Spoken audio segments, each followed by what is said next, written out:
संगम नगरी प्रयागराज में गंगा और यमुना दोनों नदियों का जलस्तर तेजी से कम हो रहा है। जलस्तर घटने से यहां के लोगों को बड़ी राहत मिली है।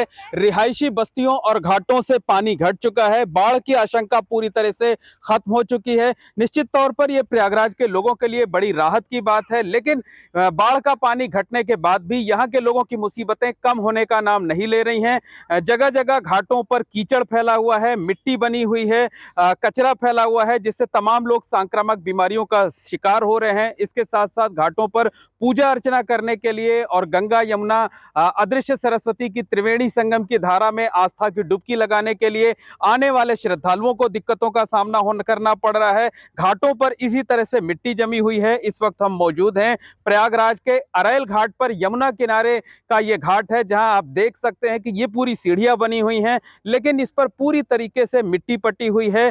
बाढ़ के समय जो मिट्टी यहां पर बह करके आई हुई थी उसे अभी तक हटाने के कोई इंतजाम नहीं किए गए हैं। हर साल नगर निगम सक्रियता दिखाता था। इस बार महाकुंभ का भी आयोजन होना है, लेकिन उसके बावजूद नगर निगम जो है वो कुंभकर्णी नींद सोया हुआ है। आप देख सकते हैं कि घाटों पर मिट्टी जमा है और जब बारिश हो जाती है, हल्की बूंदाबांदी होती है, तब यहाँ पर फिसलन होती है। तमाम श्रद्धालु गिर जाते हैं, लोगों को चोट भी आती है। इसके अलावा अगर हम बात करें तो जो संगम घाट पर जाते हैं लोग, गंगा और यमुना में स्नान करने के लिए जाते हैं, उनको भी दिक्कतों का सामना करना पड़ता है। लोगों को नदियों में स्नान करने के लिए, आस्था की डुबकी लगाने के लिए इसी तरीके से मिट्टी जो जमा है घाट पर, सीढ़ियों पर, उसके बीच होकर गुजरना पड़ता है। लोगों को खासी दिक्कतों का सामना करना पड़ रहा है।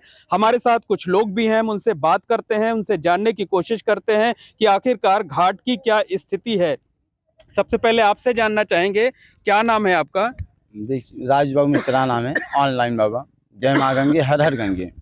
जैसे कि भाई जी जी, बताइए ये घाट की क्या स्थिति है और कितना दिक्कतों का सामना लोगों को करना पड़ता है?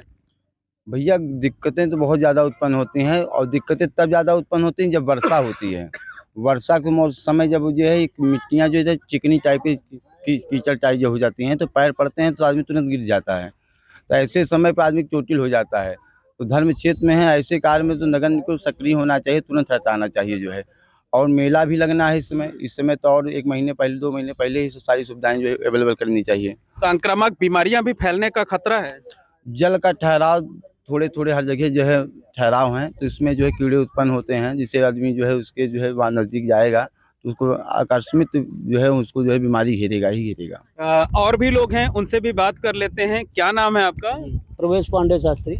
शास्त्री जी, ये बताइए कि ये मिट्टी, बाढ़ का पानी कितने दिन पहले हटा है और उसके बाद क्या मिट्टी हटाई गई है, कचरा साफ किया जा रहा है या नहीं? जी 20 दिन हो गए कम से कम हटे हुए, लेकिन अभी कुछ ऐसा हुआ नहीं। न मिट्टी हटाई गई, न कचरे साफ हुए, और इस वजह से कुछ संक्रामक बीमारी होने की तो डर तो है ही है लोगों के अंदर। प्लस ये सर, जब कभी वर्षा होती है तो घाट पे फिसलन हो जाती है, लोग गिरते हैं, और इस पे एक इस पे एक रैंप बनना चाहिए सर पक्के घाट पे। बिल्कुल, लोगों को खासी दिक्कतों का सामना करना पड़ रहा। देखिए, नगर निगम के कर्मचारी भी यहाँ पर हैं। इन्होंने अपनी जो वर्दी होती है नगर निगम की वो पहन रखी है।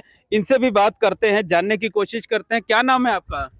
सर रमाकांत नाम है। रमाकांत जी, ये बताइए कि घाट पर चारों तरफ मिट्टी फैली हुई है, जो श्रद्धालु हैं वो श्रद्धालु यहाँ पर गिर जाते हैं, फिसलन हो जाती है, लेकिन उसके बावजूद ये सफाई क्यों नहीं हो रही? क्यों इतनी मोटी मोटी देख रहे हैं? ये कम से कम जो है वो लगता है कि 12 इंच तक की मिट्टी जमा है। जी सर, अब नगर निगम के निवेदन है कि ये साफ सफाई कराया जाए।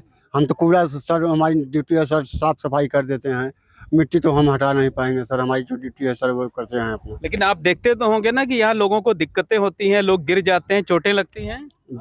जी सर, जो बुजुर्ग रहते हैं वो स्लिप खा जाते हैं।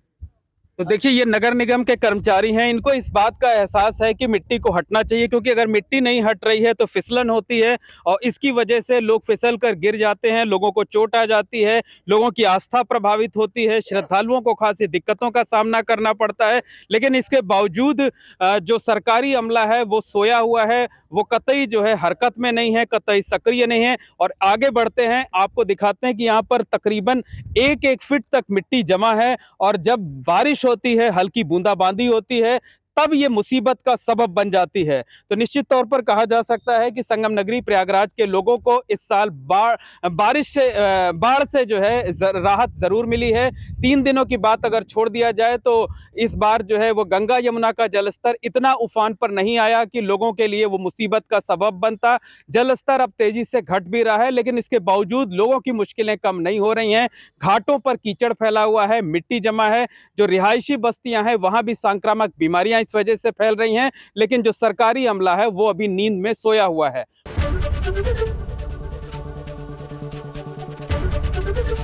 एबीपी गंगा, खबर आपकी, जुबान आपकी।